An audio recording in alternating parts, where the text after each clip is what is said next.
Cable Suite 541's coverage of the 83rd Academy Awards is brought to you by Ashtabula County Medical Center, your first choice for health.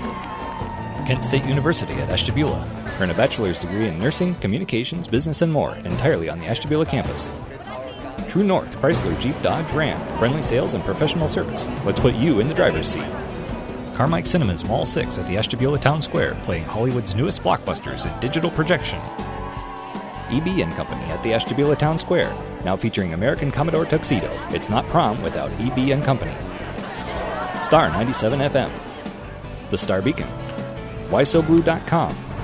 Magic Oldies 1025. Suite 224 Internet. And 98.3 The Bulb. Hey, Ken Johnson here with Cable Suite 541. We're with Ohio native from New Knoxville, Randy Haberkamp, the Director of Education and Special Projects here at the Academy of Motion Picture Arts and Sciences. In case you can't tell watching this, that we are actually in the Samuel Goldwyn Theater, and I'm doing my best to pretend that I've been here before and not think about it, but it is awe-inspiring. Randy, the other part of your job is the educational programs and the outreach. I know last year we were talking about, I think it was a musical program in cartoons. What are some of the programs that have been held in this theater in the past year in the educational silo? Yeah, well, my last year, my biggest program that was really not only a huge hit, but also more work than I expected it to be. We did. I did a whole series of retrospective on film noir, with the idea being that it was film noir movies that in the 40s that had received Oscar nominations in the writing category. And the reason that caught my eye was usually when you think of film noir, you think of black and white film, and you think of detectives and all that kind of stuff, or cinematography, maybe a couple of actors like Bogart or something like that. But when I noticed that the nominations for the films of that genre were almost all in writing, I thought, well, that's very important. So what we did is we picked 15 of those films. We started and I was able to get a number of actresses who were still alive from film noir to come and participate.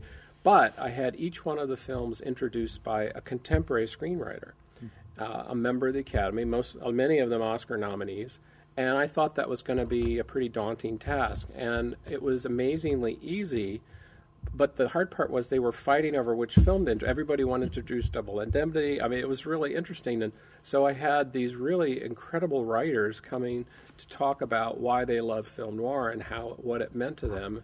And, of course, when I had a younger audience show up wanting to see these films on the screen for the first time, because these writers were speaking, it was a really great way for a younger generation to see how an older generation had affected the modern generation. So it was like a three-generational thing going on. It was really wonderful. And people just really were amazed at how fresh these movies that were 60 years old still were.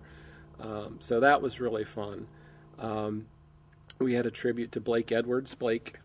His last public appearance was right here where we were sitting. It was a very touching moment. I got to work very closely with his wife, Julie Andrews, to make sure that the evening went off very well. And we were mainly concerned about one thing, and that was that Blake feel honored because he was just an incredible filmmaker. And, of course, I grew up watching Pink Panther and The Great Race and all those movies as a kid, so it was a real thrill for me to be able to pay tribute to such an icon. And we have a picture of him where he had had a lot of difficulty walking, and at the end of the evening he decided he wanted to stand up, and that was a real proud moment for him. And there wasn't a dry eye in the house, so it was really terrific. The thing that's what's so great about the award show. I mean, people want to say, why don't they get rid of some of those awards or whatever? They're not interested. But if you really pay attention to what's going on the show, you're really learning about filmmaking and you're really learning about visual arts.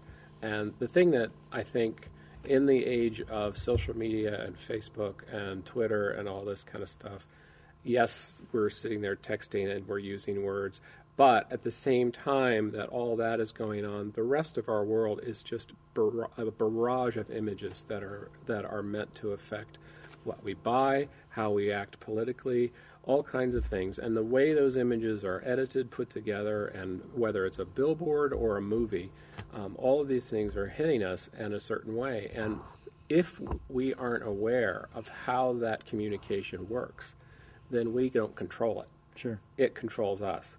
So in order to understand how movies work and in order to appreciate the effort that go into them and also be able to really know when somebody's done a great job, you really have to understand these things.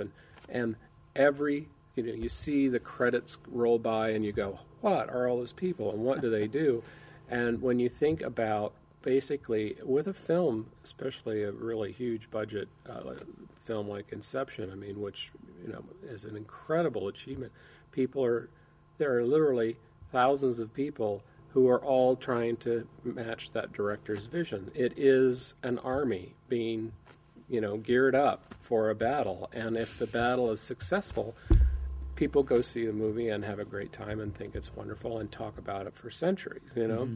And if it's not successful, it's like in the remainder bin, So being able to talk to artists who spend their life's work in trailers and on location and in airports, where we all think about the glamour of Hollywood, and actually it's an international word now. Sure. It's all over the place. And to hear about, oh, yes, well, there we were, and it was muddy, and it was cold, and we were, or this guy had his arm trapped in a rock, and we had to figure out how to make that doable on a daily basis, or we had to figure out how to make this guy's lips look cracked because he was supposed to be in Siberia, Sure. All of these things that, we take for granted because we're involved in the story. These are all storytellers. Right. And they're all people who go back to the caveman days where you were sitting around a fire and the way that people united and bonded and felt like it was time to, take another day's rest was that they had that common bond and they had that idea that, okay, it's going to be okay, tomorrow is another day, and this is how we're going to go on. This is how the tradition continues. I know that's...